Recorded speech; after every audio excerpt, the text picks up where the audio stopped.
2018년 연구에 따르면 우리나라 정상인이 서양의 정상인에 비해서 췌장의 크기가 12%가 작고 그 기능이 36.5%가 떨어진다고 합니다. 이게 당뇨가 쉽게 생기기도 하고 이미 당뇨가 있으면 악화되기도 쉽습니다. 체감상으로는 요새 진료를 해보면 한 30-40% 정도는 인슐린 분비가 부족한 경우가 많습니다. 췌장에서 인슐린 분비량이 늘어나줘야 하고 그러려면 췌장이 회복이 되어야 하는 이런 전략도 같이 세워야 합니다. 집에서 할 수 있는 방법 알려드릴게요.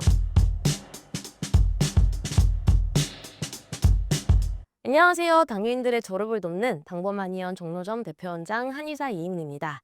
당뇨는 졸업할 수 있는 병입니다. 꼭 졸업을 해야 하는 병이기도 하고요. 오늘도 당뇨 졸업에 대한 다양한 이야기 말씀 나눠드리도록 하겠습니다. 최근 젊은 층에서 당뇨병이 늘어나는 특별한 이유가 있을까요? 아무래도 당뇨는 생활습관병이라고 하잖아요. 그런데 젊은 분들이 특히 생활습관이라고 하면 음식, 운동, 수면, 스트레스 이런 게 떠오르는데 이런 걸 잘 못하시는 분들이 많아요. 젊은 분들일수록 예를 들면 음식이다. 그러면 가공식품 많이 먹죠. 그리고 패스트푸드 많이 먹고 배달 음식도 많이 먹죠. 그러다 보니까 나도 모르게 고칼로리나 아니면 고지방 음식을 많이 먹게 되고요. 또 음식 습관이 안 좋기도 하잖아요. 과식하거나 야식하거나 이런 경우도 많고요. 네, 운동에 있어서는 활동량이 예전에 비해 많이 준 건 사실입니다. 우리가 육체 노동보다는 앉아서 일하는 경우들이 많고 그리고 자동차나 아니면 가전제품 이런 게 보급되면서 가사 노동도 많이 줄고 걷는 시간도 많이 줄고 하다 보니까 예전에는 그런 걸 하면서 자연스럽게 운동이 됐는데 지금은 운동하는 시간을 따로 만들어서 해야 하는데 그조차도 사실 젊은 분들에겐 쉽지 않거든요. 그리고 또 세 번째, 수면인데요. 수면은 굉장히 간과하는 경우가 많아요. 그리고 또 열심히 살아야 한다는 그 미덕 때문에 수면을 굉장히 또 등한시하는 경우들이 많은데 그래서 적게 자고 또 자고 싶은데 못 자는 경우도 많고요. 스마트폰 보급 때문에 또 요새는 쇼츠를 보느라 또 못 주무시는 분들도 있고 그리고 네 번째 스트레스는 굉장히 또 극심한 스트레스가 만연한 그런 현대 사회잖아요. 그러다 보니까 특히 젊은 분들일수록 뭐 결혼도 해야 되고 취직도 해야 되고 또 결혼했으면 애도 낳아야 되고 육아도 해야 되고 승진도 해야 되고 시험도 봐야 되고 뭐 할 게 되게 많죠. 극심한 스트레스가 굉장히 많은데 그런 것들 또한 혈당을 또 올리기 때문에 20-30대가 좀 여러 가지 면에서 음식, 운동, 수면, 스트레스 여러 가지 면에서 모두 또 당뇨에 취약할 수밖에 없는 그런 세대가 아닌가라는 생각이 듭니다. 그래서 정말 안타까운 거는 진료를 해보면 젊은 당뇨 환자분들이 늘어나고 있어요. 예전에 비해서. 정말 그게 해마다 체감이 되고요. 또 안타까운 거는 그래도 40-50대 이상 분들이 오시면 그래도 제가 지금까지 저를 돌이켜볼 수 있는 시간이 없었는데 당뇨가 진단이 돼서 이번 기회에 제가 제 자신을 좀 돌보고 건강을 좀 지켜야 되겠습니다. 이런 얘기를 하시거든요. 근데 젊은 분들은 그런 멘트가 안 나와요. 내가 당뇨라니, 나 지금 뭐 해야 되는데, 뭐 승진 시험 앞두고 있는데, 이직해야 되는데, 이런 생각 때문에 사실 건강에 내 시간을 투자하고 경제적인 여건도 별로 그렇게 좋지 않은 경우도 있고, 네, 그런 게 참 안타까운데, 하지만 그래도 젊은 당뇨는 한 3개월 정도만 정말 바짝 투자하시면 그래도 건강을 좀 빠르게 회복할 수 있는 연령이기도 하거든요. 그래서 당뇨가 있다면 너무 좌절하지 마시고, 딱 3개월 정도만 정말 진지하게 건강에 좀 투자를 해보셔라 이렇게 말씀을 드리고 싶어요. 당뇨 검진에 있어서 당화혈색소 수치가 중요하다는데 당화혈색소란 무엇인가요? 일단 혈당이랑 좀 비교를 하자면 혈당은 수시로 바뀝니다. 그래서 종잡을 수가 없고 이거를 기준으로 내 상태를 평가할 수가 없어요. 오늘 당장 혈당이 괜찮다고 해서 내가 당뇨가 괜찮은 건 아니잖아요. 하지만 당화혈소는 객관적이기 때문에 우리가 객관적인 진단의 도구로 삼는 게 바로 당화혈소입니다. 용어를 설명을 드리자면 당화혈소 할 때 그 당은 포도당을 말을 합니다. 그래서 포도당과 결합된 혈색소, 화가 못못화되었다 이거든요. 그래서 포도당과 결합된 혈색소인데 그 혈색소는 헤모글로빈을 말을 해요. 그래서 헤모글로빈은 수명이 한 120일 정도로 보기 때문에 이게 전체적으로 한 3-4개월 정도의 평균 혈당을 보여주는 지표다 이렇게 말씀을 드릴 수가 있겠고 그래서 혈당은 수시로 변하지만 당화혈소는 3개월 평균값이기 때문에 우리가 당뇨를 진단하거나 당뇨가 있는지 없는지 혹은 당뇨약을 늘려야 되거나 아니면 줄이고자 할 때 그 기준을 삼는 게 바로 당화혈소다 이렇게 말씀드릴 수 있겠고요. 그래서 우리가 당화혈소를 3개월에 한 번 검사한다 이렇게 알고 계시잖아요. 그것 때문이라고 생각하시면 되겠는데 그럼 집에서 검사하는 혈당은 의미가 없냐? 꼭 그런 건 아닙니다. 집에서 우리가 재는 혈당이 크게 두 가지가 있거든요. 두 가지가 식후혈당과 그리고 공복혈당이 있는데 식후혈당은 제가 이렇게 말씀드리기 좀 그렇지만 좀 눈속임이 가능해요. 좀 덜 먹으면 덜 나오고 또 운동하면 좀 덜 나오고 하기 때문에 식후 혈당을 집에서 재는 혈당 중에서는 객관적이라고 말하기는 좀 어렵고요. 대신에 공복 혈당은 보통 아침에 일어나서 자고 일어나서 1시간 이내에 측정하는 걸 공복 혈당이라고 하는데 음식이나 운동에 즉각적인 그렇게 큰 영향을 받지는 않기 때문에 그래도 내 몸 상태를 객관적으로 반영해 주는 게 공복 혈당입니다. 그래서 집에서는 공복 혈당 측정하시면서 내 몸 상태가 어떤지를 보고 계시다가 3개월에 한 번씩 당일치로 검사하시면 내 몸 상태를 객관적이고 그리고 슬기롭게 관찰하실 수 있는 그런 지표로 삼으실 수 있을 거예요. 당화혈색소가 높으면 어떤 증상이 생기나요? 우선 당화혈소가 높다는 거는 혈당이 높다는 거기 때문에 혈당이 높았을 때 어떤 증상이 있냐 딱 떠오르는 게 삼다일소거든요. 근데 그게 왜 나타나냐면 우리 혈당이 막 높아지면 몸에서는 이 고혈당 상태가 되기 때문에 소변으로 포도당을 뺍니다. 혈당을 낮추기 위해서 그걸 요당이라고 합니다. 소변으로 나오는 당이라고 해서 요당이라고 하는데 요당이 혼자 나올 수가 없어요. 포도당이 소변으로 혼자 나올 수가 없어서 물을 끌고 나오다 보니까 소변을 자주 보는 다뇨가 되고요. 물을 자꾸 끌고 나가면 이제 몸에선 여러 가지 삼투압 현상이나 아니면 탈수 증상이 나타나기 때문에 물을 자꾸 먹게 돼요. 그래서 다음, 다갈이라고도 하고요. 그리고 포도당이 에너지원인데 이게 자꾸 소변으로 빠져나가니까 돌아서면 배가 고프고 나는 먹었는데 배가 고픈 다식이 나타납니다. 그리고 에너지원이 자꾸 빠져나가니까 체중이 자꾸 감소하는 체중 감소. 그래서 세 개는 많고 하나는 적은 그 삼다일소라고 하는 삼다일소 증상이 나타나는 거거든요. 근데 그 외에도 당뇨가 혈당이 좀 많이 높으면 나도 모르게 괜히 피곤하거나 잠을 잤는데도 피로가 풀리지 않거나 무기력하거나 이런 증상이 있기도 하고요. 아니면 뭐 눈이 침침하거나 아니면 머리가 맑지 않거나 뭐 두통이 있거나 이런 증상을 호소하시기도 합니다. 근데 이런 증상은 혈당이 높았을 때 나타나는 증상이에요. 그런데 최근에 진료를 해보면 생각보다 이런 증상이 있는 당뇨 환자보다는 무증상 당뇨 환자가 많거든요. 무증상 당뇨라고 하는데 그 이유가 우리가 혈당이 높을 때까지 기다리지 않아요. 그 전에 건강검진을 하든 아니면 다른 이유 때문에 병원을 가든 혈액 검사를 할 수 있는 그런 기회라는 게 굉장히 많잖아요. 그러다 보니까 혈당이 살짝만 올라가도 혈당이 높다는 걸 인지할 수 있는 경로가 굉장히 많아져서 혈당이 엄청나게 높아져서 요단까지 나와야 내가 그 증상을 느낄 수 있는 아까 말씀드렸던 그런 증상을 느끼기 전에 이미 나는 당뇨를 알게 되는 그런 경우들이 요새는 더 많다. 이렇게 생각하실 수 있겠습니다. 당화혈색소를 낮추는 방법을 소개해 주신다면요?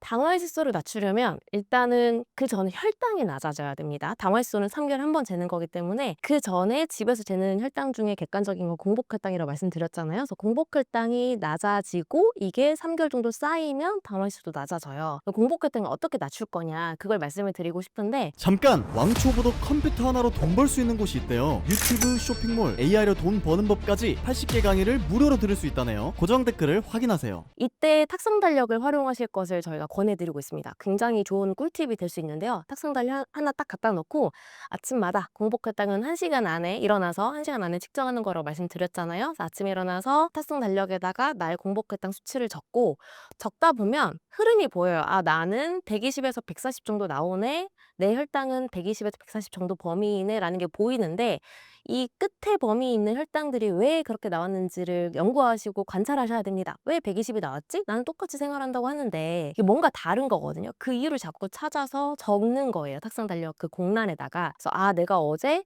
야식을 했더니 높아졌네? 어제 좀 일찍 잤더니 좀 낮아졌네? 많이 자니까 좀 낮아졌네? 이런 것들을 자꾸 관찰하다 보면은 어떻게 생활해야 되는지가 보이고 뭘 하지 말아야 되는 게 보입니다. 근데 이게 좀 사람마다 다를 수 있긴 한데요. 어쨌든 당뇨를 졸업하신 분들이 가장 큰 꿀팁이었다라고 꼽는 게 바로 이 탁상 달력, 저희가 공복혈당 달력이라고 부르는데 굉장히 간단하게 내 몸 상태를 관찰하고 그리고 어떤 걸 해야 되는지 알기 때문에 실천할 수 있는 관찰과 실천이 가능한 도구인데요. 이걸 하다 보면 세 가지 공통적인 게 보여요. 세 가지 공통적으로 여러분이 하셔야 되는 게 보이는데 첫 번째는 저녁밥을 먹고 3-4시간 금식입니다. 3-4시간 동안 뭐 아무것도 먹지 말라는 거냐? 그런 건 아니고요. 물은 마셔도 되는데 정말 견과류 조금, 뭐 사과 한두 조각 안 됩니다. 그런 걸 안 먹어야 다음날 공복혈당이 뚝 떨어져요. 나도 모르게 한국 사람들이 또 특징이 밥을 먹고 나면 과일 먹어야 되고 견과류 좋으니까 견과류 먹고 싶고 하잖아요. 저녁에 입이 심심하고. 근데 그걸 끊어야 공복혈당이 20은 뚝 떨어집니다. 오늘부터 한번 해보시고요. 그리고 저녁밥을 8시에 먹는 것보다 대여섯 시에 먹는 게 때문에 또 공복혈당이 더 떨어집니다. 3-4시간 충분히 우리가 금식을 하고 소화를 시키고 자는 거기 때문에 그렇고요. 소화를 충분히 시키고 소화기가 비워진 상태로 자야 우리가 수면이 더 깊어지거든요. 그래야 공복혈당이 더 떨어지는 거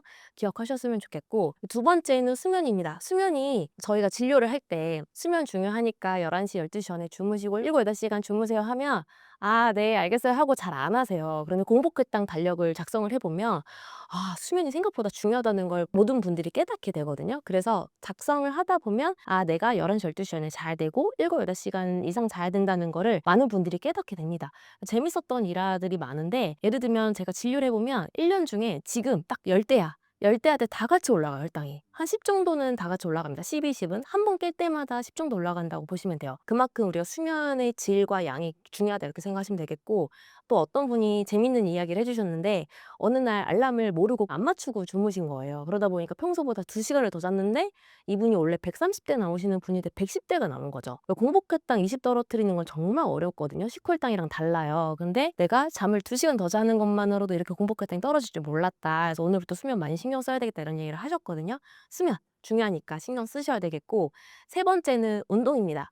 안타깝게도 운동은 오늘 운동 열심히 한다고 내일 무조건 떨어지고, 운동을 안 한다고 걱정했는데 생각보다 혈당 괜찮고, 이런 게 바로 운동입니다. 그래서 운동은 단기적으로 다음날 공복혈당을 떨어뜨려야지라는 강박에서 하기보다는 좀 장기적인 긴 호흡으로 그냥 내 건강을 위해서, 인슐린 저항성을 낮추기 위해서 긴 호흡을 하시는 게 맞고요. 그러려면 내가 좋아하는 운동을 해야 돼요. 저는 요가만 한 15년 하고 있는데 요가 학원에 못 가면 너무 슬프고 화가 나기도 하고 합니다. 갔다 와야 또 마음이 편해지고 몸이나 마음이 이완되고 하거든요. 그래서 여러분도 내가 좋아하는 운동을 해야 꾸준히 할 수 있고 내 체력에 맞게 할 수 있는 거라서 그렇게 운동은 장기적인 관점을 가지고 하시면 되고요. 그래서 방금 말씀드렸던 세 가지를 하다 보면 공복혈당이 낮아져요.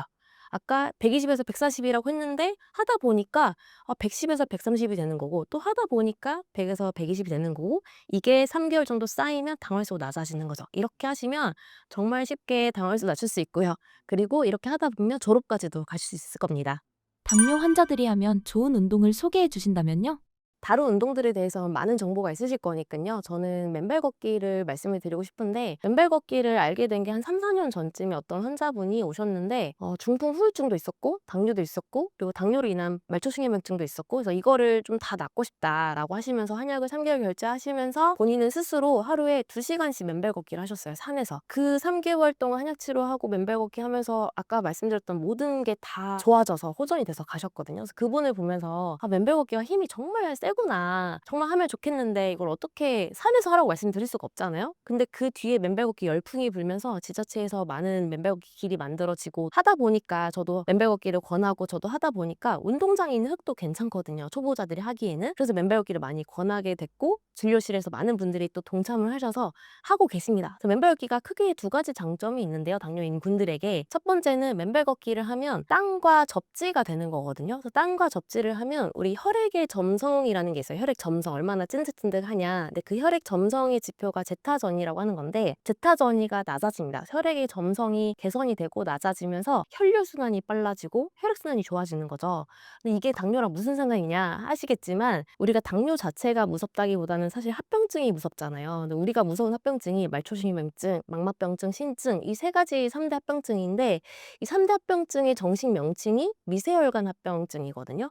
그 미세혈관이랑 관련이 깊습니다. 그래서 합병증을 예방하기 위해서 혈당을 낮추는 것뿐만이 아니라 사실 혈관 건강에도 굉장히 신경을 쓰셔야 되는데, 맨발 걷기를 하면 혈관이 건강해지고 혈액의 점성이 낮아지고 혈류순환이 좋아지니까 굉장히 안 할 이유가 없고요. 실제 말초신경증이 가장 변화가 빠른 뇌합병증 중에서 쥐가 나거나 아니면 발가락이 저린 정도의 초기 정도의 말초신경증이 있는 분들은 그냥 맨발 걷기 가볍게 하루에 1시간 정도씩만 꾸준히 해도 그런 증상들이 많이 완화가 됩니다. 그래서 합병증 예방에도 좋으니까 꼭 한번 해보셨으면 좋겠고, 두 번째는 우리가 당뇨가 있는 분들이 혈당만 높은 건 아니잖아요. 뭐 두통이 있다거나 소화가 잘 안 되거나 아니면 수면이 잘 안 되거나 아니면 변비가 있는 분들도 있고 뭐 스트레스도 있고 하체 근육이 약하신 분들도 있고 하는데, 맨발 걷기를 하면 이런 전반적인 재반적인 증상들이 모두 개선이 됩니다. 그래서 실제 맨발 걷기를 열심히 하다 보면 원장님이 저 요새 맨발 걷기 하고 나서 변비가 좋아졌어요. 잠을 잘 자요. 예전보다 소화력이 좋아졌어요. 이런 얘기도 많이 하시거든요. 그리고 당연히 자연에서 하니까 마음이 편해져 이런 얘기도 하시고요. 그런데 이런 것들이 좋아질 때 혈당이 더 빠르게 잡힙니다. 우리가 혈당이 잡히고 싶지만 혈당만 낮출 수는 없거든요. 같은 내 몸 안에 있는 다른 재반 증상들이 같이 완화되고 개선이 되어야 하는데 다른 증상들이 좋아지고 완화되고 좋아지다 보니까 혈당이 더 빠르게 잡히는 거죠. 그래서 크게 이렇게 두 가지 이유 때문에 맨발 걷기를 많이 권해드리고 있고 어떻게 해야 하느냐 이게 궁금하실 거예요. 맨발 걷기가 많이 열풍이 불었지만 그래도 아직 궁금하신 분들 있으실 텐데 맨발 걷기는 우선 자연에서 하는 게 가장 좋긴 합니다. 그래서 가끔 맨발 걷기 하라고 하면 저 황토불 사다가 집에서 했어요 이런 이야기 하시는데 제가 말씀드리는 맨발 걷기는 땅과 접지를 하는 거거든요. 사실 어싱이 중요한 겁니다. 그래서 어싱을 하려면 자연으로 가셔야 되고 그리고 내가 초보자다 그러면 학교 운동장도 괜찮고요. 그리고 지자체에서 조성해 놓은 요새 많이 만들어 놓은 그런 길들이 그래도 안전합니다. 끝나고 발도 씻을 수 있는 세족장이 있는 경우도 있으니까 그렇게 하시면 되고 그리고 건강하지 않을수록 되게 아파요. 자갈로 만들어 놓은 지압길 있잖아요. 그거를 제가 제 딸이랑 걸은 적이 있었는데 제 딸이 그때 당시에 5살이었어요. 저는 10발자국도 못 걷겠더라고요. 딸은 왕복을 하면서 막 뛰어다니는 거예요, 거기를. 건강할수록 발이 안 아픕니다. 근데 실제 당뇨환자분들 중에 저는 못 걷겠어요. 발이 너무 아파요. 이런 분들은 건강하지 않은 거거든요. 그런 분들은 처음부터 무리하게 뭐 1시간 이렇게 말씀드리는 건 아니고 제자리에서 1분도 괜찮고 2분도 괜찮고 서서히 늘려가는 겁니다. 그래서 5분하고 내일은 10분하고 늘려가다 보면 나중에는 우리가 1시간씩은 해야 되겠죠, 하루에. 그렇게 하시면 되고 시간을 그렇게 늘려가시면 되고 난 아프다. 다른 데 걷기 싫다. 그럼 제자리에서만 하시는 것도 괜찮고요. 그리고 걸을 때는 항상 전방주시하면서 위험한 게 없는지 내가 디뎌야 될 곳을 미리 보면서 가는 거 그게 굉장히 중요하고요. 그리고 끝나고 나서는 발이 괜찮은지 상처가 없는지 항상 살피셔야 합니다. 그래서 이런 것만 좀 주의하시면 맨발 걷기 슬기롭게 하실 수 있고 안전하게 하실 수 있을 거예요. 당뇨 발병 위험을 높이는 치명적인 생활 습관은 어떤 것이 있을까요? 사실 가장 잘 모르시는 게 수면일 겁니다. 하지만 수면은 미국 당뇨병 협회에서도 2025년에 음식과 운동과 동일한 레벨로 중요하다, 동일한 수준으로 중요하다라고 공고사항에 올렸을 만큼 이제 그 중요성이 많이 부각이 되고 있거든요. 수면에 대한 연구를 보면 U자형 곡선이 나옵니다. 이게 뭐냐면 수면의 시간, 나의 수면 시간과 당뇨 발병률의 관계가 U자형 그래프라고 하는 건데 이게 무슨 말이냐면 가장 낮은 당뇨 발병 위험이 가장 낮은 게 수면 시간으로 따지면 7시간에서 8시간 정도 됩니다. 7시간 반에서 한 8시간 정도 자는 게 당뇨 발병 위험이 가장 낮고 적게 잘수록 더 높아지고요. 당뇨 발병 위험이. 그리고 많이 자는 것도 안 좋습니다. 그런데 우리는 많이 자는 분보단 사실 적게 자는 분들이 많잖아요. 적게 자는 거 이게 굉장히 당뇨에 치명적인데 잘 모르다 보니까 우리가 음식 운동에만 너무 치우쳐져서 생활 관리를 하지 않나 이런 생각이 들고요. 당뇨와 수면에 관한 연구들을 종합을 해보면 결론이 3가지가 있는데요. 첫 번째는 11시, 12시 전에 자야 합니다. 왜냐하면 1시 이후에 자는 그룹들이 당뇨 발병 위험이 더 높아요. 그래서 수면의 취침 시각이 11시, 12시 전이어야 한다. 그리고 두 번째는 그 양이 아까 말씀드렸던 대로 7, 8시간이어야 한다. 그리고 세 번째는 패턴이 들쑥날쑥하면 안 돼요. 평일에는 어떻게 자고 주말에는 또 새벽 2, 3시에 자서 뭐 10시, 11시까지 자고 이렇게 수면의 패턴이 들쑥날쑥하면 당뇨 발병 위험이 더 높아지고요. 그래서 수면의 패턴이 1시간을 넘어가면 안 됩니다. 그래서 나는 11시에서 12시 안에 자는 사람이야. 7시에서 8시 안에 일어나는 사람이야. 이런 수면의 패턴이 1시간을 벗어나면 안 된다고 합니다. 그래서 이 3가지를 지켜서 수면도 굉장히 신경을 쓰셔야 하는데 굉장히 저도 재밌었던 일화가 있었어요. 30대 분이어서 굉장히 더 빨랐을 수도 있는데 그분이 110대 정도로 전 단계 수준이었고 당뇨약을 안 드신 상태로 오셨는데 이분이 1시 이후에 주무시는 패턴이었어요. 왜냐면 잠자는 시간이 아깝다고 직장인이셨고 와서 이제 나만의 시간을 막 즐기다가 1시 이후에 주무시는 패턴이었는데 11시 전에 자야 합니다. 적어도 12시 전엔 자야 돼요 라고 말씀드렸더니 오늘부터 11시에 잘게요 라고 하시는 거예요. 그러고 나서 공복 혈당이 90대로 뚝 떨어져서 정말 한 달 만에 그냥 정상 만들고 가셨거든요. 수면은 우리가 음식, 운동에 신경 쓰는 것만큼 수면에도 신경을 써야 당뇨 발병 위험도 적어지고요. 그리고 이미 있다면 당뇨를 극복하는 졸업할 수 있는 힘도 생기기 때문에 오늘부터 수면, 아까 말씀드렸던 3가지 꼭 지켜보시길 바랍니다. 혈당 스파이크를 예방하기 위해 식사 전에 먹으면 좋은 음식을 소개해 주신다면요? 우선 혈당 스파이크를 예방하기 위해서 식사 전에 먹으려면 내가 좋아하는 음식이어야 한다는 전제가 좀 있어야 될 것 같아요. 그래서 제가 좋아하는, 저 스스로도 먹고 있는 그런 음식들 위주로 추천해드리려고 하는데 첫 번째는 신음료나 식초 종류입니다. 그래서 요새 레몬수 많이 먹기도 하고 그다음에 에사비라고 해서 애플 사이다 비니거 활용하시는 분들이 있는데 이런 걸 식전에 먹으면 당연히 혈당이 좀 덜 오르고 완만하게 오르는데 도움이 됩니다. 그래서 드시면 되고 특히 이런 신맛이 한의학에서도 소화를 돕는 데 도움이 되거든요. 그래서 우리가 오메라고 해서 매실을 먹는 거잖아요, 소화를 돕기 위해서. 그래서 신맛을 활용하시면 혈당 스파이크도 예방하면서 그리고 또 소화에도 도움이 되기 때문에 활용하시면 좋겠고, 그래서 식사하시기 전에 반 컵이나 한 컵 정도 미리 드시면 됩니다. 수시로 드셔도 괜찮고요. 그리고 두 번째는 야채인데요.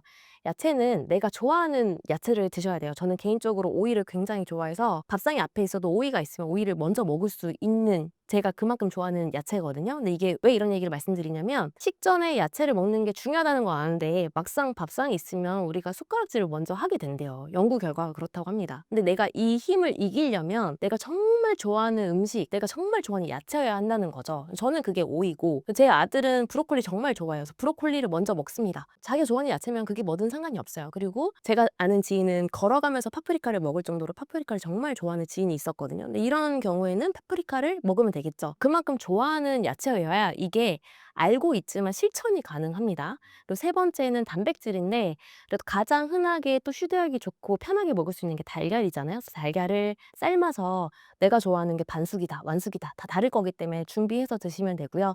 달걀이 왜 좋은가 하면 다들 아시겠지만 탄수화물보다는 단백질, 지방 함량이 더 높아서 혈당이 좀 완만하게 올라가고요. 그리고 한두 개만 먹어도 사실 좀 배가 부르잖아요. 포만감이 생기다 보니까 밥을 좀 덜 먹게 되는, 그래서 과식도 막아주고, 그러다 보니까 달걀이 좋습니다. 삶아서 먹는 게 가장 좋기는 한데, 나는 근데 그것도 귀찮다 이런 분들은 구운 달걀 팔잖아요. 그런 거 한 판 사다가 가지고 다니면서 휴대하면서 드시기 좋으니까요. 그렇게 활용하시면 됩니다. 그래서 이렇게 세 가지는 식사 전에 정말 내가 좋아하는 음식들로 구성을 해서 평소에 챙기고 다니면서 휴대하기도 편하고 하시기 때문에 활용을 해보시면 참 도움이 많이 되실 거예요. 당뇨 환자를 위한 식단을 짜주신다면요? 사실 어떤 식단을 먹어라라고 식단표를 짜드리면 실현이 불가능하거든요. 그래서 일단 우리가 가장 많이 접하는 게 한식이고, 한식은 정말 소중하고 훌륭한 식단이기 때문에 우리가 평소에 많이 접하고 밖에서 외식을 하더라도 먹을 수 있는 한식을 먹는데, 그 안에서 어떻게 해야 되는지를 말씀을 드릴게요. 한식도 슬기롭게 먹으면 충분히 혈당에 도움이 되면서 먹을 수 있거든요. 첫 번째는 100% 잡곡밥 또는 100% 백미보다는 반반 섞은 잡곡밥을 말씀을 드리고 싶은데, 일단 백미 100%는 너무 혈당에 부담이 되고요. 100% 잡곡밥도 소화에 부담이 됩니다. 이렇게 먹으면 너무 거칠기 때문에 소화가 좀 잘 안 되거나 독소가 좀 생길 수 있어서 반반 섞은 밥을 말씀을 드리고 싶고, 그렇게 하면 혈당도 좀 완만하게 오를 수 있겠죠.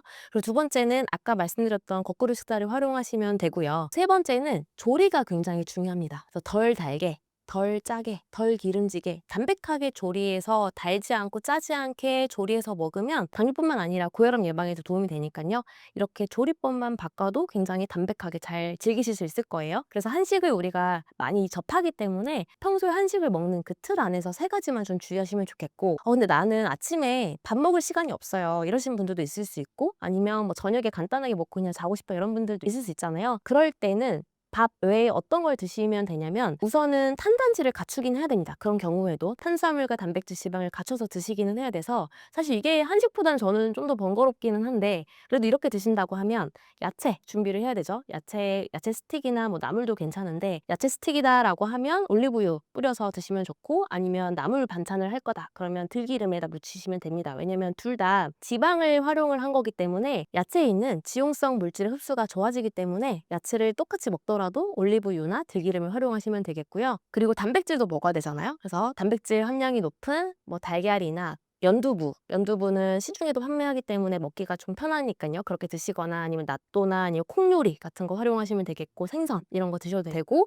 아니면 닭가슴살 활용하셔도 됩니다. 단백질 드셔야 되니까 이런 거 내가 좋아하는 것 중에 한두 가지 갖춰서 드시면 되고, 그리고 요거트에다가 견과류 토핑해서 드시는 것도 굉장히 좋고요. 과일 같은 것도 좀 넣어서, 우리 또 과일도 어느 정도는 먹어야 되기 때문에 이런 식으로 갖춰서 드시면 탄수화물, 단백질, 지방을 갖춰서 한 끼 정도의 포만감도 얻을 수 있고, 영양학적으로도 굉장히 훌륭하게 드실 수 있을 겁니다. 당뇨 환자가 꼭 피해야 하는 음식을 소개해 주신다면요?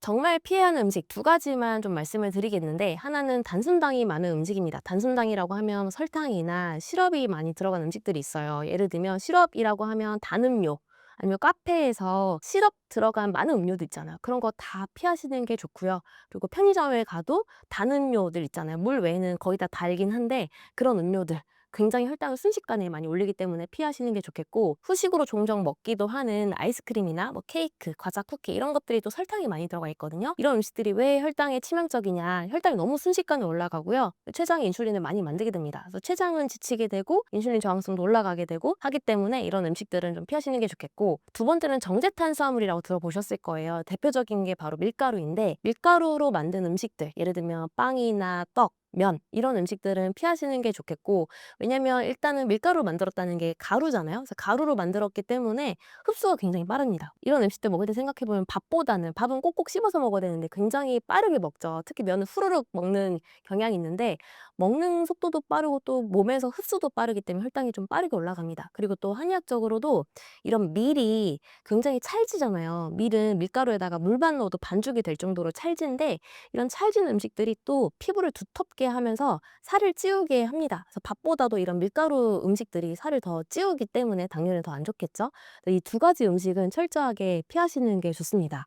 당뇨 환자가 꼭 피해야 하는 음식을 소개해 주신다면요? 가장 큰 오해라고 생각하는 것 중 하나가, 마른 체형이면 당뇨가 안 생긴다? 이렇게 생각하시는 분들 의외로 많더라고요. 저도 제가 당뇨 진료를 합니다라고 말씀을 드리면 저한테 말랐으니까, 뚱뚱하지 않으니까, 비만하지 않으니까 당뇨 없겠네요 원장님은, 이렇게 얘기하시는 경우들이 있는데, 사실 우리나라 전체 당뇨 환자 중에 절반은 비만하지만 절반이 비만하지가 않습니다.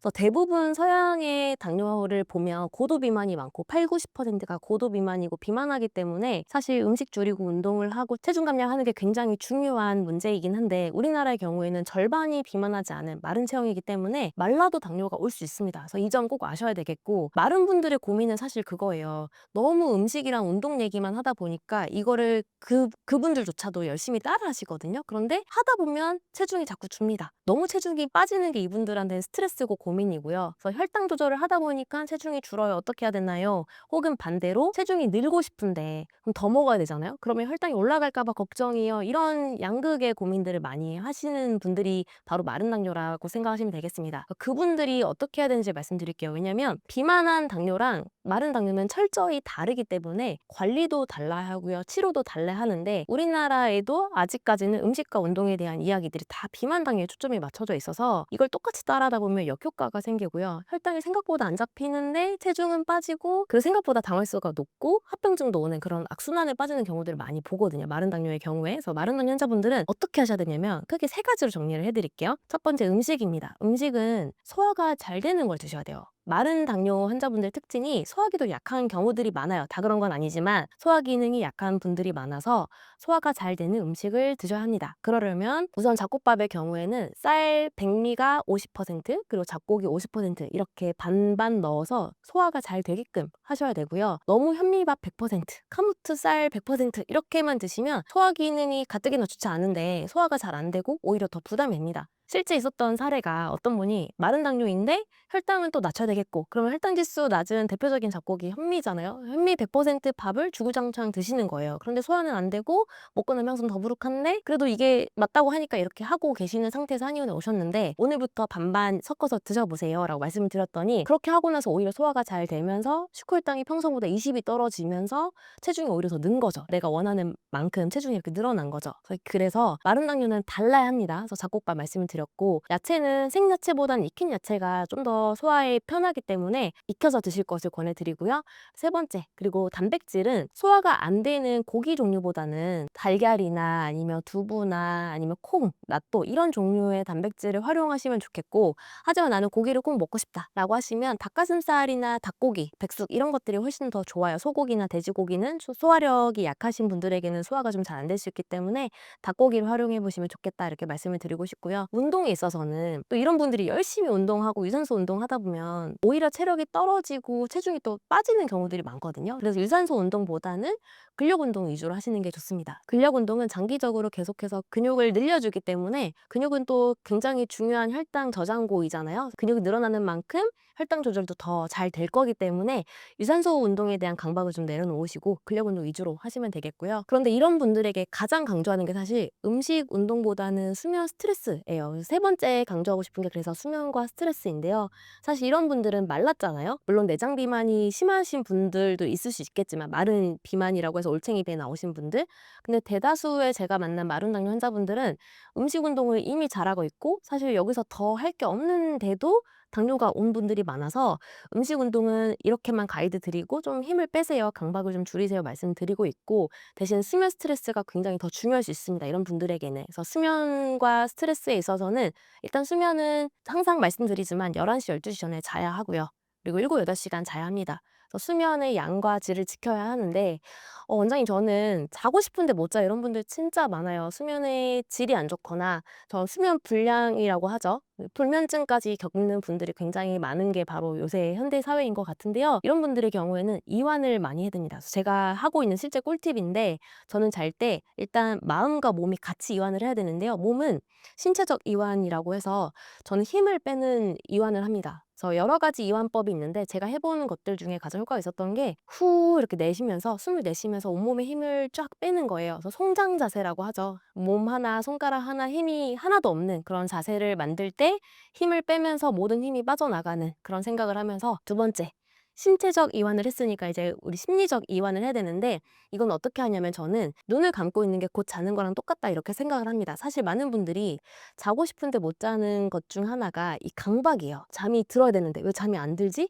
이러면 내일 아침에 무슨 일이 있는데 못 일어나면 어떡하지? 내일 프레젠테이션을 발표해야 되는데 어떡하지? 이런 강박 때문에 더 못 자는 거거든요. 눈을 감고 있는 거랑 자는 거랑 똑같다라고 내가 세대를 시켜버리면 나는 눈을 감았잖아요? 이게 곧 자는 거라고 나는 생각을 하잖아요? 그러면 잠이 들었는지 안 들었는지 별로 안 중요해요. 실제 제가 하고 있고 환자분들께 말씀을 드리면 그래도 예전보다 강박이 많이 줄고 잠자는 게 편해졌어요 라고 말씀을 해주십니다. 그래서 수면은 이렇게 양과 질 늘려가시고 수면의 질이 안 좋을 때는 신체적 이완, 심리적 이완을 같이 해가시면 되겠고요. 그리고 스트레스 관리도 하셔야 되는데 사실 가장 어려운 게 스트레스 관리예요. 사실 요것 때문에 제가 명상도 배워보고 직접 배워서 알려드리기도 하고 하다가 요새는 그냥 통일하는 것 중에 하나가 맨발 걷기이긴 합니다. 그래서 맨발 걷기를 하는 동안 걷는 것 자체가 사실 스트레스를 많이 이완시켜주기도 하고요.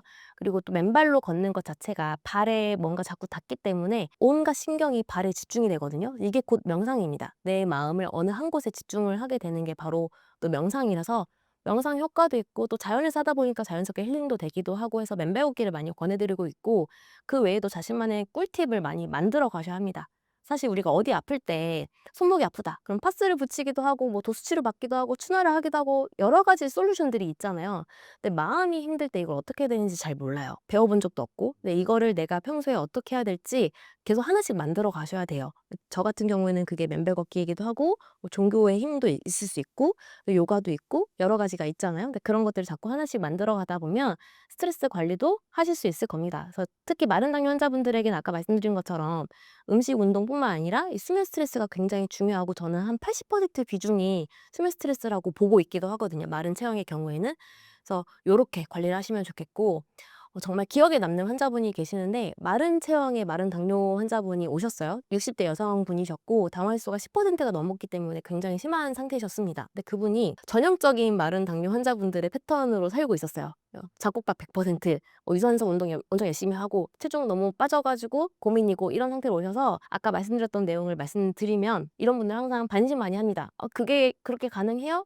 혈당이 잡힐까요? 하는데 점점 저와의 그 말과 그리고 그분들의 실천이 일치를 하다 보면 나중에는 혈당은 낮아지는데 체중은 찌는 그런 기이한 결과들이 만들어지거든요. 그래서 그분도 10%가 넘었는데 당화지수는 6.1%까지 떨어지고 당뇨약 내알도 다 끊고 그래서 당뇨를 졸업해서 가신 거죠. 마지막엔 저를 안아주고 가셨는데 고맙다고. 특히 이렇게 마른 당뇨인들의 경우에 제가 굉장히 많은 말씀을 드린 이유가 정보도 너무 없고요. 그리고 어떻게 해야 되는지 잘 몰라서 굉장히 잘못된 방법으로 실천하시는 경우도 많습니다. 그리고 선천적으로 약한 분들이 많아요. 이런 분들은 선천적으로 약하게 태어난 경우가 많기 때문에 특히 비만 당뇨보다는 좀 더 한의학적 치료가 필요하다 이렇게 말씀을 드리는 체형이기도 하거든요. 그래서 특히 간이나 심장, 소화기, 그리고 췌장 이렇게 당뇨랑 관련된 장기 기능들이 좀 약하게 태어난 경우들이 많아서 한의학적 치료의 도움도 받아보시면 좋겠습니다. 제로 슈거 제품이 당뇨 환자에게 도움이 될 것으로 보시나요? 제로슈가 제품이라고 하는 게 대체 감미료를 넣은 식품이잖아요. 대체 감미료의 정의가 설탕만큼 단맛은 나는데 그만큼 열량은 없는 저칼로리의 감미료를 대체 감미료라고 합니다. 대표적으로 에리스리톨이나 아니면 스테비아 알룰로스, 스크랄로스 이런 게 있는데요. 이런 대체 감미료 중에서 에리스리톨이나 스테비아 그리고 알룰로스 이런 대체 감미료는 그래도 혈당에 대한 반응이 별로 없고 그리고 인슐린 분비도 자극하지 않아서 괜찮은 감미료로 알려져 있는데 반대로 스크랄로스나 아스파탐 같은 경우에는 인슐린 저항성도 높이고 그리고 장내 미생물에도 악영향을 줄 수 있기 때문에 우리가 피해야 하는 그런 감미료로 알려져 있거든요. 그래서 대체 감미료가 다 괜찮은 건 아니기 때문에 제품 성분 표시를 보고 어떤 감미료가 들어가는지 확인해서 드시는 게 좋고요. 그리고 두 번째는 제로슈가 제품이라고 하면 사람들이 굉장히 건강한 제품이라고 생각하는 경향이 있어요. 사실 제로슈가라고 하는 게 설탕이 안 들어갔을 뿐이지 각종 첨가물이나 뭐 방부제나 이런 건 들어가 있잖아요. 또 밀가루가 들어가 있을 수도 있고. 근데 그런 거는 잘 모르고 그 제로슈가니까 좋겠지라고 생각을 하시는 경향이 있어서 그러다 보니까 좀 더 많이 먹게 되기도 합니다. 그리고 사실 가장 강조하고 싶은 건 대체 감미료를 찾는 가장 큰 이유가 단맛을 못 끊기 때문이에요. 단맛에 대한 요구가 있는데 설탕을 먹기가 좀 부담스러우니까 대체 감미료를 찾는 거잖아요. 그런데 단맛을 계속 찾는 행위를 못 끊는 게 바로 제로슈가 제품을 찾는 거거든요. 그래서 궁극적으로는 단맛을 자꾸 멀리하고 피하고 담백한 맛을 찾아가는 것이 중요합니다. 그래서 이렇게 세 가지 관점 때문에 제로슈가 제품도 안전하지 않을 수 있고 그리고 가급적 피하시는 게 좋고 단맛을 멀리하는 습관 그게 가장 근본적인 해결책이거든요. 이걸 실천하시는 게 가장 중요하다고 봅니다. 당뇨병의 종류는 어떻게 나뉘나요?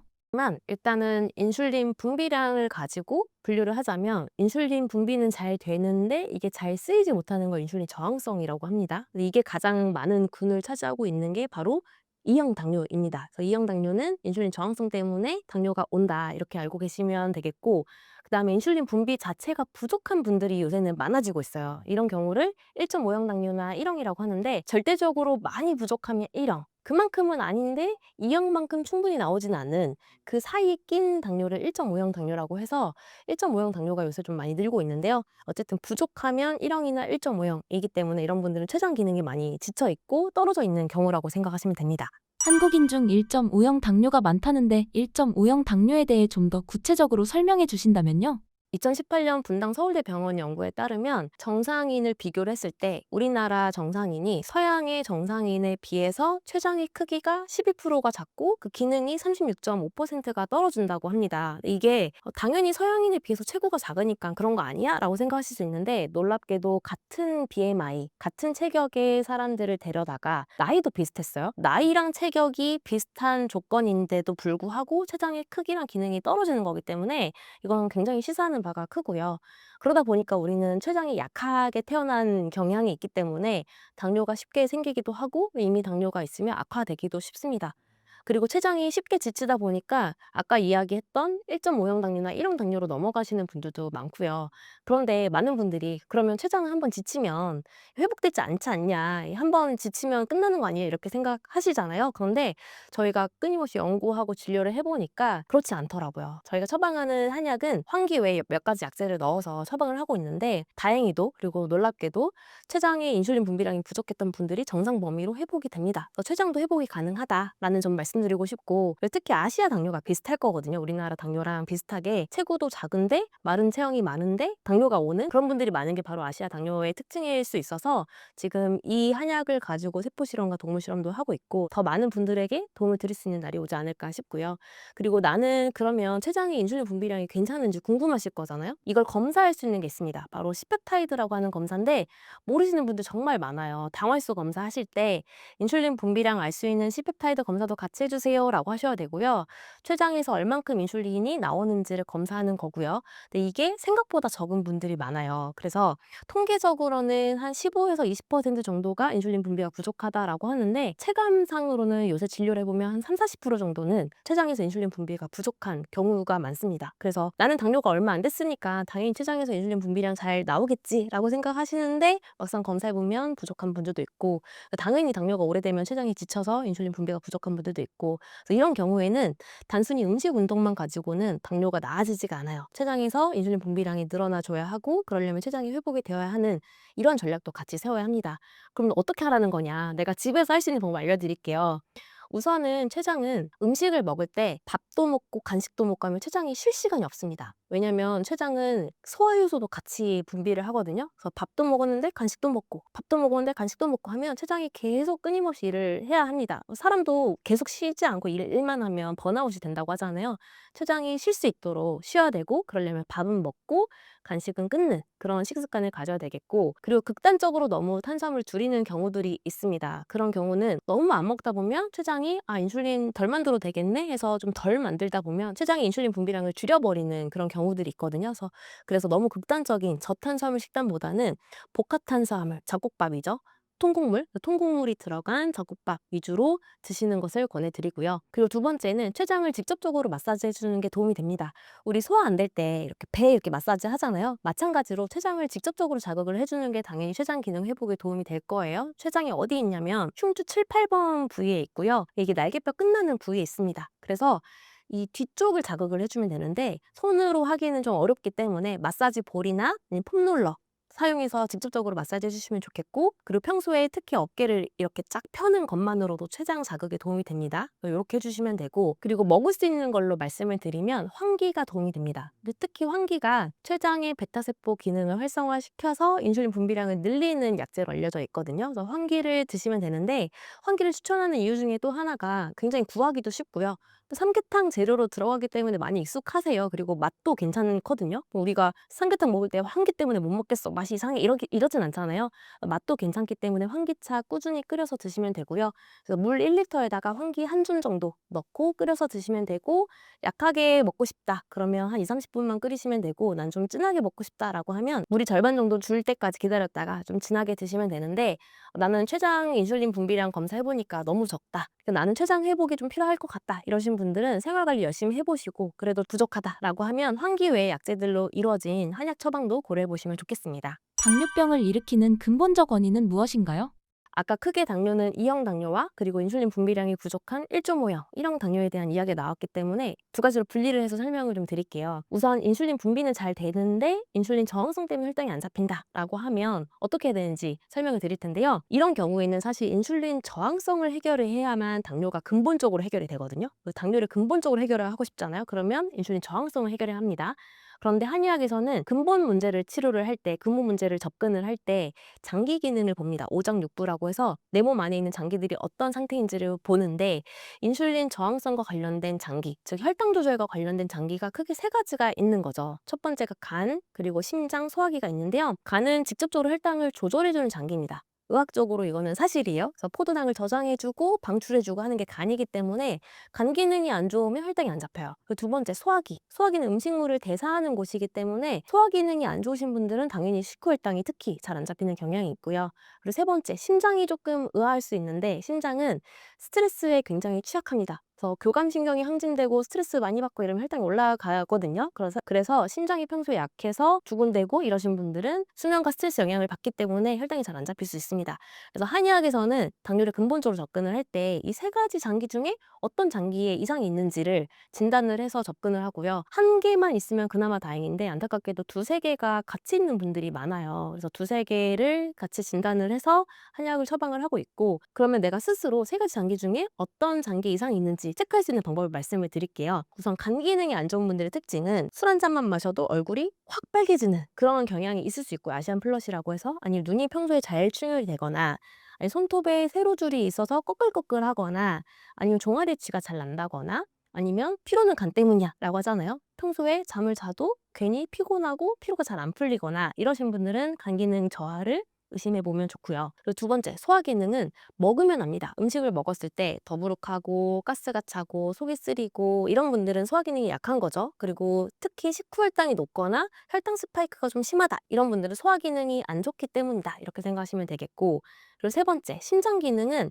우리가 특정 스트레스를 받을 때 어떤 상황에서 가슴이 답답하거나 좀 심하면 두근거리는 증상이 있을 수 있거든요. 그런 경우에는 심장이 좀 약한 겁니다. 이런 분들이 스트레스에 굉장히 취약하고요. 그런 일이 있을 때 잠을 잘 못 자는 경향도 있어요. 그러다 보니까 혈당이 좀 안 잡히는 악순환이 되는데, 그래서 이렇게 심장과 소화기 그리고 간 문제 중에 어떤 게 있는지 스스로 체크해 보실 수 있기 때문에, 음식 운동만 가지고는 한계가 있는 분들은 이렇게 장기 기능까지 한번 살펴보셨으면 좋겠고, 이렇게 해야만 인슐린 저항성에 근본 원인을 해결하는 겁니다. 그런데 아까 말씀드렸던 것처럼 인슐린 분비량이 부족한 분들도 생각보다 많거든요, 요새. 그래서 이런 분들의 경우에는 췌장에서 인슐린 분비량이 늘어나야 합니다. 그래서 한 30-40% 정도는 체감상 인슐린 분비량이 부족하신데 이런 분들은 아까 말씀드렸던 췌장에서 인슐린 분비량이 늘어날 수 있는 그런 전략들을 같이 취하셔야 합니다. 이렇게 해야만 당뇨를 근본적으로 해결을 하고 저로까지 가실 수 있습니다. 당뇨 전 단계 증상은 어떤 것이 있나요? 가장 흔히 느낄 수 있는 증상을 말씀을 드릴게요. 우리가 밥은 매일 먹잖아요. 밥을 먹고 나면 유독 졸린다. 이런 분들은 당뇨 전 단계를 의심해 볼 수 있겠습니다.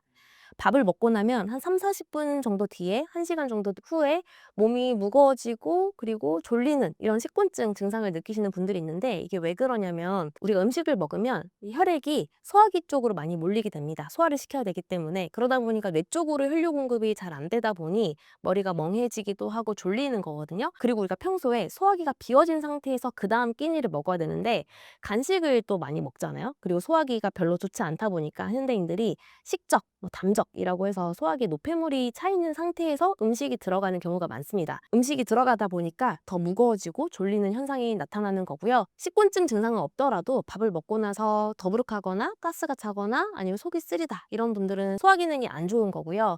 이런 증상이 또 없다 하더라도 나는 혈당 스파이크가 심하다. 라든지 아니면 나는 식후혈당이 특히 안 잡힌다. 이런 분들은 이미 식후혈당이 높아져 있을 가능성이 큽니다. 지금 당장 당뇨는 없다 하더라도 향후에 당뇨로 발전할 수 있는 그런 가능성이 있기 때문에 미리 체크하시고 평소에 관심을 가져두시면 좋은데요. 평소에 이런 증상을 좀 예방할 수 있는 방법도 말씀을 드릴게요. 우선 소화가 잘 돼야 되기 때문에 소화가 잘 되는 음식을 드셔야 됩니다. 이거는 내가 먹으면 알아요. 소화기는 그래도 다행인 게 먹으면 다 말을 해주거든요. 주인님 가스 차요, 불편해요, 이거 먹지 마세요 라고 말을 해주는데 우리는 그냥 먹는 거거든요. 사실 소화기는 말을 해주기 때문에 듣고 이행을 하시면 됩니다. 그래서 먹고 나서 불편했던 음식들은 가급적 피하시는 거. 두 번째는 먹고 나서 가볍게 식후 10분 운동을 해주는 것만으로도 이런 증상이 많이 줄어듭니다. 그래서 실제 제 환자분 중에 식곤증이 굉장히 심해서 밥만 먹으면 점심만 먹으면 회사에서 너무 졸려서 힘들다 이러신 분이 있었어요. 근데 그분에게 식후에 운동을 하셨으면 좋겠다. 운동을 하셔라 했더니 운동할 데가 없다 해서 찾고 하다가 이제 계단 운동을 말씀을 드렸거든요. 계단은 어디든 있잖아요. 이거는 없다고 할 수 없다고 말씀하기가 어려운 겁니다. 식후에 10분 정도 계단을 타는 그 운동을 하고 나서는 소화 잘 되는 음식도 먹었지만요. 이렇게 하고 나서 식곤증이 지금 완전히 사라졌다고 말씀을 하셨거든요. 네, 이렇게만 하셔도 식곤증, 그리고 소화기 관련된 증상들 사라지고 당뇨로부터 멀어지는 방법이 되실 겁니다. 당뇨 전 단계에서 정상으로 돌아가는 방법은 어떤 것이 있나요? 우선 당뇨 전 단계라 하더라도 체형이 다를 거라서 체형에 따라서 말씀을 드릴게요. 우선 비만하다 이런 경우에는 7% 체중 감량을 하는 것만으로도 굉장히 큰 효과가 있습니다. 당뇨 전 단계를 극복하실 수도 있어요. 당뇨 졸업을 의학적 용어로는 당뇨 관해라고 하는데요. 당뇨 관해에 대한 연구들을 보면 체중 감량에 대한 이야기들이 많이 나옵니다. 그래서 특히 외국에서 서양에서 연구한 거기 때문에 10kg 이상 감량을 했을 때 당뇨 관해가 많이 되더라. 그래서 10kg보다 적게 감량을 하면 관해가 잘 안 되는데 10kg 이상 체중 감량을 하면 관해가 잘 되고 특히 체중 감량을 더 할수록 당뇨 관해가 더 잘 되더라. 이런 연구 결과들이 있거든요. 그런데 이런 서양의 연구들은 사실 고도비만이 많기 때문에 10kg 이상 감량하는 게 굉장히 좀 쉬울 수도 있고 가능하긴 한데요. 우리나라의 경우에는 10kg 감량보다는 7% 감량이 사실 현실적이긴 합니다. 내 몸무게가 70kg다. 그러면 7%인 4.9kg 정도를 감량하는 것을 목표로 하시다 보면 어느 순간 나도 모르게 당뇨 전 단계를 벗어나 있을 거고요. 근데 그렇게 하려면 현실적으로 두 가지를 꼭 지키셔야 하는데 첫 번째는 저녁밥을 먹고 3-4시간은 금식을 하셔야 돼요. 물론 점심에 적게 먹고 저녁에 적게 먹고 이런 것도 중요할 수 있긴 한데 저녁에 먹는 게 흡수가 가장 빠릅니다. 같은 음식을 하루에 3끼를 먹어도 저녁에 먹는 게 가장 흡수가 잘 되기 때문에 저녁에 먹는 게 가장 취약하거든요. 그래서 특히 저녁밥은 먹더라도 3-4시간 금식을 하셔서 소화를 다 시키고 자는 것. 사실 이것만 하셔도 체중이 빠져서 환자분들이 놀래요. 특히 남자분들이 놀랍니다. 남자분들은 체중 감량이라고 하면 운동으로 빼는 줄 아시는데 저녁밥 먹고 3-4시간 감량만 했는데 원장님 살이 빠졌어요. 이런 얘기 하시거든요. 굉장히 중요하니까 꼭 실천하시고 그리고 운동에 있어서는 유산소 운동을 꼭 하셔야 됩니다. 체중을 감량을 하려면 유산소 운동을 해서 땀이 나야 살이 빠지거든요. 체지방이 타야 합니다. 그래서 유산소 운동을 꼭 해주시는 것 당부드리고 싶고, 근데 반면에 나는 전 단계인데 체형이 말랐다, 마른 당뇨다 라고 하시면 체중 감량을 너무 무리하게 하면 또 역효과가 오거나 생각보다 혈당이 안 잡힐 수 있거든요. 그래서 이런 경우에는 음식 운동은 생각보다 잘 하고 있는 경우들이 많아서 내가 그동안 잘 못하고 있었던, 신경을 덜 쓰고 있었던 수면 스트레스 관리에 신경을 많이 쓰실 것을 당부드리고 싶고요. 수면은 11시, 12시 전에 자고 7, 8시간 자는 것, 그리고 스트레스는 평소에 덜 받는 것도 중요하고 이미 받은 거는 잘 푸는 방법들 계속 노하우를 만들어서, 솔루션을 만들어서 스트레스 관리도 슬기롭게 하셔야 되겠고요. 이렇게 수면 스트레스 관리를 하면서 동시에 아까 비만 당뇨와 똑같이 저녁밥을 먹고 3, 4시간 금식하는 건 기본입니다. 이거는 사실 마른 당뇨에게 있어서는 살을 빼려고 한다기보다는 소화기를 비우고 자야 소화기가 건강해지기 때문이에요. 소화력이 약한 분들이 많기 때문에 마른 당뇨의 경우에는. 그래서 3, 4시간 금식하는 것, 그리고 다음으로 운동에 있어서는 유산소 운동보다는 근력 운동을 권하고 싶습니다. 유산소 운동은 너무 살이 많이 빠질 수 있기 때문에 그것보다는 근육량을 늘려주는 근력 운동만 하셔도, 근육이 또 혈당 저장고이잖아요. 그래서 혈당이 잘 저장되고 그리고 인슐린 감수성도 높아지고 인슐린 저항성은 낮아지기 때문에 근력 운동 위주로 하셔도 충분합니다. 그래서 체형에 따라서 전 단계를 극복하는 방법이 다르니 나에게 맞게 적용해 보시길 바랍니다. 당뇨 졸업이라는 말은 의학적으로 어떤 상태를 의미하나요? 당뇨 졸업은 의학 용어로는 당뇨 관해라고 하고요. 어떤 상태를 말하냐면 일단 당뇨약을 다 끊어야 됩니다. 당뇨약을 다 끊고도 6개월 이상 당활수소가 6.5% 미만으로 조절이 되는 상태를 당뇨 관해라고 하고요. 그래서 쉽게 말하면 당뇨약을 안 먹는 상태에서 당뇨 전 단계 범위인 경우를 당뇨 관해다. 그리고 이거를 좀 더 저희가 쉽게 설명하고 싶어서 당뇨 졸업이다라는 표현을 쓰고 있습니다. 당뇨 졸업이 정말 가능할까요?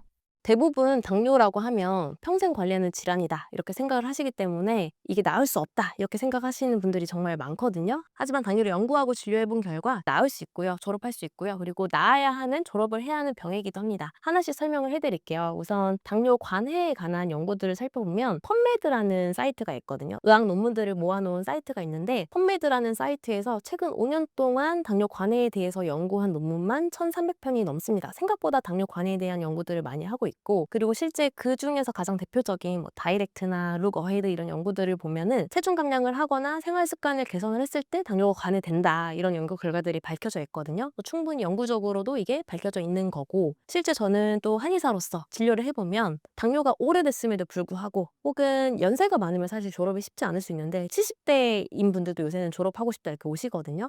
근데 그런 분들도 의지가 있고 또 열심히 또 몰입을 해서 생활관리를 하시면 당뇨 졸업을 하십니다. 물론 당뇨가 초기이거나 아니면 젊은 분들은 좀 빠르기도 하고요. 그리고 아까 이제 말씀드렸던 것처럼 당뇨는 꼭 반드시 졸업을 해야 하는 병이기도 한데요. 왜 그러냐면 당뇨를 한 번 졸업을 하는 것만으로도 심장질환 발생률은 40%가 줄어들고요. 신장, 콩팥질환 발생 위험률은 33%가 줄어든다는 연구 결과가 있거든요. 그래서 실제 당뇨를 평생 관리하는 것보다 이렇게 한 번 졸업을 하는 것만으로도 내가 얻을 수 있는 건강상 이득이 더 큽니다. 다시 재발이 된다 할지라도 한 번 졸업하는 것만으로도 그냥 평생 관리만 하는 사람들에 비해서 건강상에 얻는 이득이 크기 때문에 당뇨는 졸업을 해야 하는 병이다 이렇게 생각을 하셨으면 좋겠습니다. 원장님의 진료 사례 중 졸업 사례들을 소개해 주신다면요?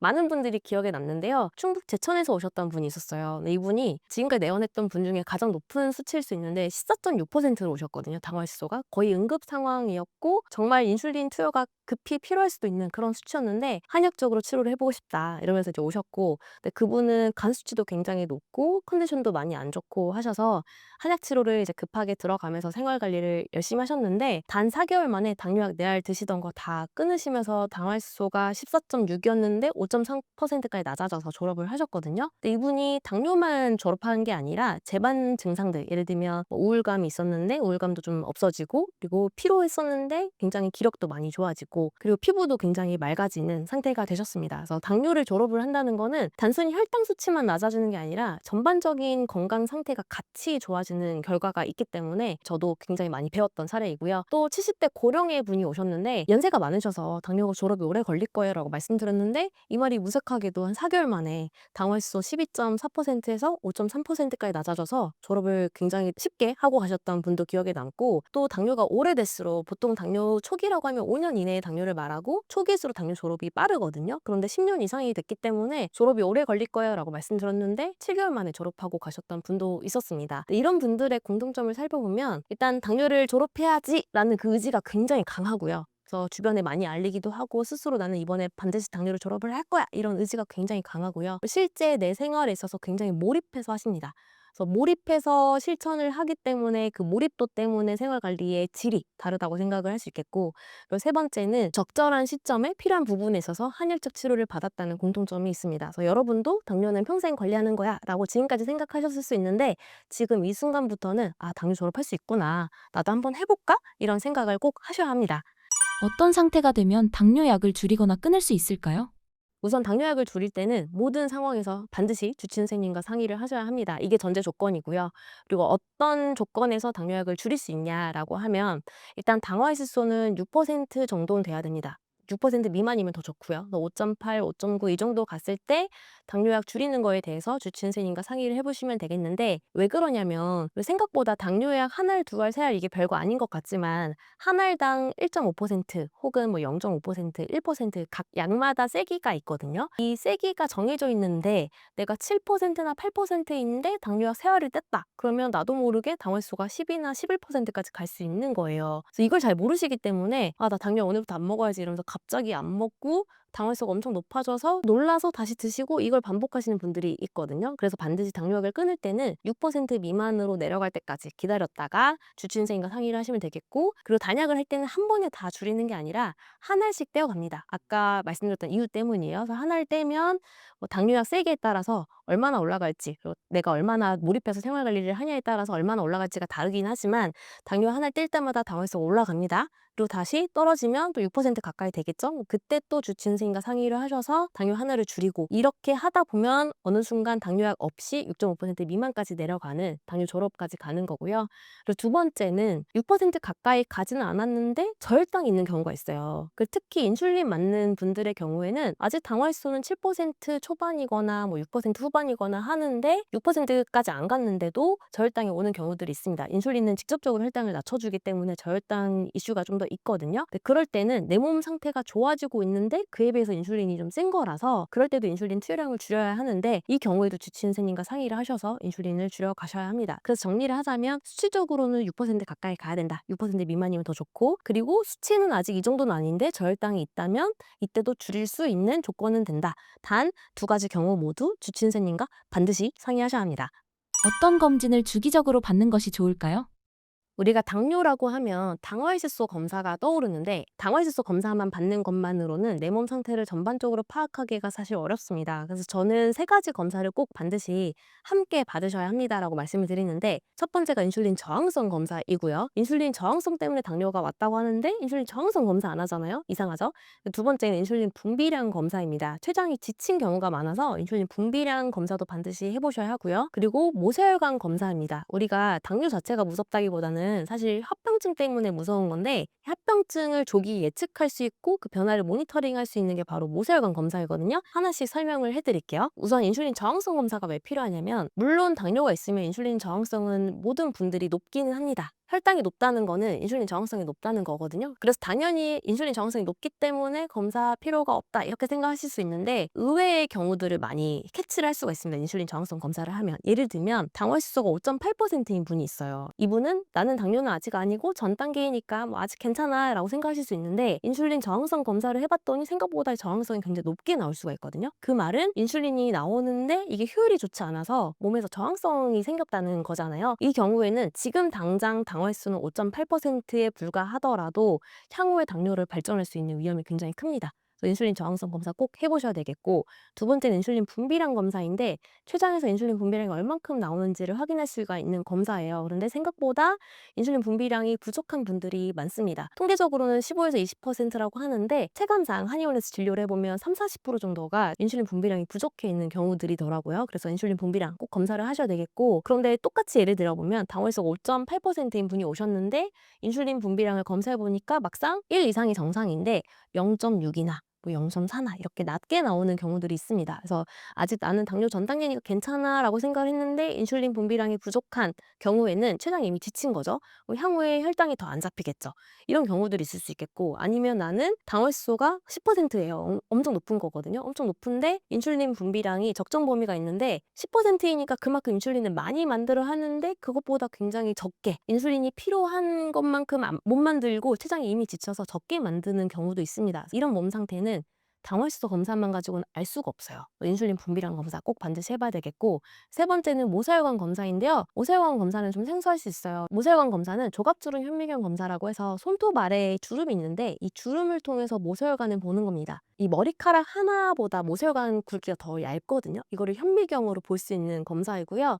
생각보다 많은 분들이 거의 90% 정도가 비정상 모세혈관을 가지고 있어요. 건강하지가 않는 거죠. 우리가 걱정하고 있는 3대 합병증, 말초신경병증, 신증, 망막병증 이 세 가지 합병증이 원래 정식 명칭이 미세혈관 합병증이거든요. 미세혈관 건강이 굉장히 중요한데 우리가 너무 혈당에만 초점을 맞춰서 관리를 하고 있습니다. 미세혈관 건강이 굉장히 중요하고 이 상태를 확인하는 게 굉장히 중요하겠죠. 그래서 모세혈관 검사 할 수 있으니까 요거 피 한 방울 내지 않고 그냥 현미경으로만 보는 거니까 간단하게 검사해 보셨으면 좋겠고, 그래서 이 세 가지를 3개월에 한 번씩 당월수 검사하실 때 주기적으로 같이 하시는 것을 권해드리고, 그렇게 해야 내 몸 상태를 좀 전반적으로 넓게 파악을 하실 수가 있습니다. 졸업 이후 정상 혈당 유지를 위해 꼭 지켜야 할 생활 수칙은 어떤 것이 있나요?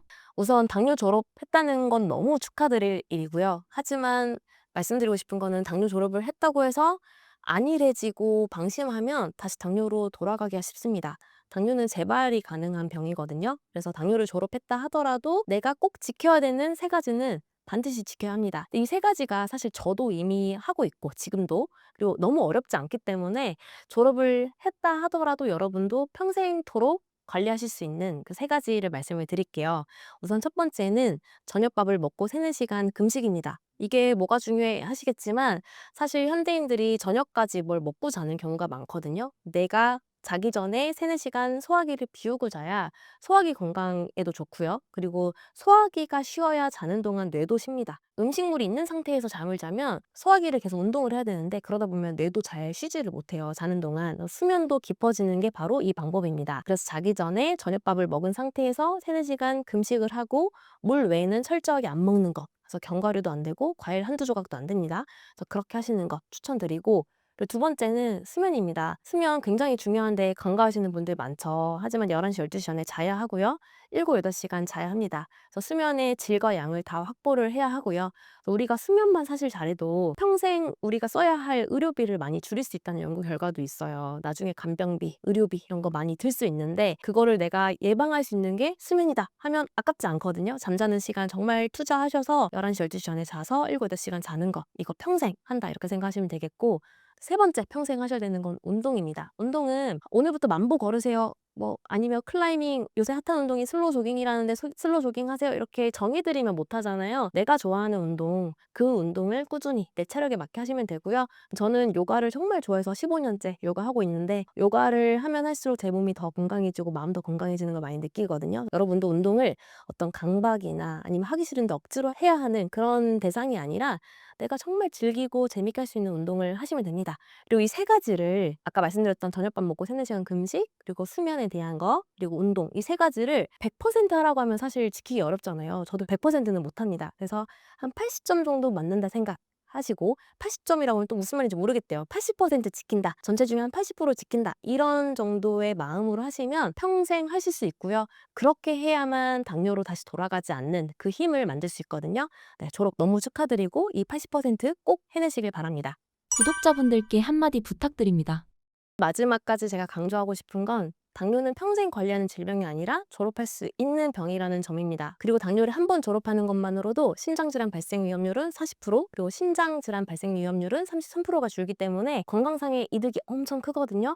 평생 관리할 게 아니라 졸업을 해야 하는 병으로 오늘부터 생각하시고 그렇게 실천하셨으면 좋겠고요. 당뇨 졸업에 대한 정보들은 당뇨스쿨 유튜브 채널에 들어오시면 확인하실 수 있으니까 시청해 주시고요. 한의학적 치료가 필요하다, 나는 생활관리를 해봤더니 좀 한계가 있더라, 이런 분들은 한약적 치료를 도움받으셨으면 좋겠고, 그럴 때는 당보마니언 찾아주시면 되겠습니다. 감사합니다.